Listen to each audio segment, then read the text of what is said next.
I'm delighted to say Douglas Murray joins me now to discuss his new paperback edition of that book with, wonderfully, an updated afterword, given how much has happened since that book was first published in September last year. Good morning to you, Douglas. Good morning. It's great to be back with you, Julia. Lovely to speak to you. I have to say, I can imagine the frustration having written The Madness of Crowds, which has been an international bestseller, as everyone would have predicted, summarising these strange ways in which we now seem to have to debate issues like race, like gender, and the like, to then have everything that has happened since in terms of trans rights, Black Lives Matter, even just the latest events with the BBC and decolonisation and the like. Every single day there's another chapter waiting to be written, isn't there? Yes, well, I mean, one of the disappointments when people say, your book was prophetic or it predicted what's happened, the problem with that is, as an author, you can't help thinking, I just wish that I'd have done it more, or more people had read it, because we could have stopped this. I mean, it's true. All of this is what I said would be coming down the line, and it's just come even more ferociously than we expected. The just mad emphasis on identity issues as being the main things in our lives and in our time, that now are dictating the news. They're dictating, in America certainly now, not just elections, but civil order in cities across the US. And, if we'd have said 10 years ago, Julia, that in 2020, the main conversations of our time would be obsessive conversations about gender issues, racial issues, I think you and I would have thought, aren't we going to be able to do more than that by about 2020? Aren't we going to have more to look forward to? Indeed, I was raised at a time when the idea was that we would never have to talk about those things because they become irrelevant. But this is the interesting thing, isn't it? Because when the pandemic struck, as horrific as it has been, the lockdown, all of the effects and all of the deaths and everything that's happened around the world, there was a bit of hope, and you touched on this in your update in the book, that now we've got a real problem. All these people who come up with these made-up problems will have a real problem to focus on. This is going to bring us all together, the feeling of community and unity. We're all in this together. But no, it was within a matter of weeks that identity politics reared their heads again. That's right. I say in the updated version of The Madness of Crowds that there was an early bit of hope, as it were, in a bleak time at the beginning of Corona, when Sam Smith sent out a photograph of himself in his mansion, looking unhappy. And the reaction wasn't quite as warm as he probably hoped. In fact, most people didn't have all that much sympathy for him. Various people pointed out, of course, that since Sam Smith had come out as plural a little time before, at least they had themselves for company. But but you'd have hoped that, well, this is the sort of thing that'll change it. We won't have much time for this. So there were little glimmers of hope that now we had a real problem. People wouldn't have much time for basically imaginary ones. And then something quite different happened after the horrible killing of George Floyd in America. The whole thing turned. And I say that what happens at times like this is, as well as the coronavirus showing what bits of societal trust we still had, it also revealed our own societal underlying morbidities. And what it did was it exposed the fact that there were certain things that our society seemed now to view as being even more important than public health. And in America, and then in Britain, it was revealed that all of the things I describe in The Madness of Crowds were deemed, particularly by younger people, to be even more important, whether they had a justification or not, even more important than the health of the general public. And that's what I say in the book. That's because these issues of race, gender, sexual identity are effectively the new religions in our countries. Yeah, and this is where I think it is difficult you talk about the madness of crowds. For most people, the majority of people in this country, poll after poll shows this is not their obsession. And yet this is the obsession in our media, certainly the obsession on our social media. And when people make statements, as people like J.K. Rowling do, about simple things, like when a company or an organisation refers to people who menstruate, they say, oh, I think we used to have a word for those people. I think we called them women.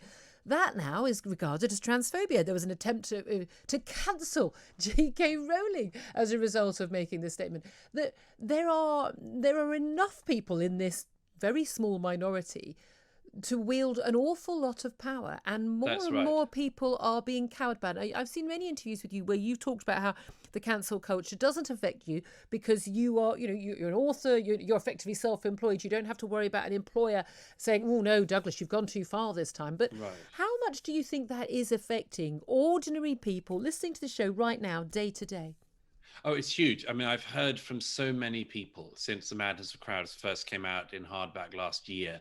So many people. I mean, from people who've lost their jobs to people who, parents of children who've been told lies about gender identity at their schools and have come home terrified, for instance.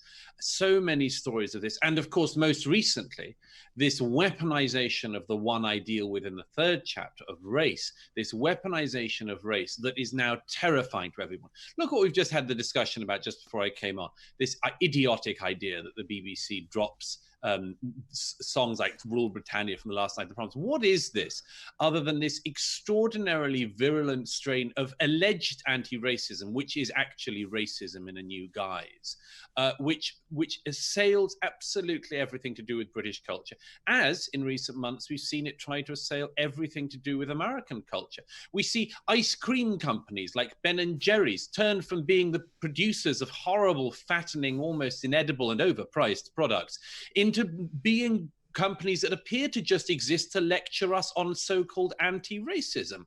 And so, of course, the general public, we're cowed by this. Now, I suggest and say to people, let's try to turn this around. We have to identify the fact that on all of these issues, these are minority views. Most people do not think that Britain is a racist hellhole. Most people do not think that we are patriarchal, rape-allowing societies. We don't think this. What we're dealing with is not just critics, but malevolent and dishonest critics. They say things about our society that are not true, just as they say things about sex and gender that are not true. There are not 100 genders. There are 2 sexes and very, very small numbers of people who have conditions in between that. But this does not mean we need to rewrite and rewire our whole understanding of biology any more than the so-called anti-racists have the right to rewrite everything about our history and interpret everything that this country has done in this malevolent light. Are you optimistic or pessimistic about the future? Because it seems to me there is something of a fight back by the sane, silent majority. We saw that over Brexit. We've seen that over lots of issues. That actually, when the taking of the knee, and when Dominic Raab on my show, as Foreign Secretary, asked him about taking the knee, there was outcry over his not knowing when the taking of the knee come from. Yes. But 95% of the responses to the millions who viewed that was, good for you. Boris Johnson, Absolutely. the poll, 80% of people said no, they wouldn't take the knee, and they supported the Prime Minister not doing it. Do you think that I mean, are you pessimistic or optimistic that the silent majority will win in the end? So the taking the knee is a very good example of this. At an England cricket game the other day, again, it happened. The BBC said, now just before the game commences, of course, both teams are taking the knee, as if this is an incredibly long established tradition, which we've always done. Now, this is only possible because of a couple of things coming together. One is this mad rush of identity politics into everything, and the other is the coronavirus.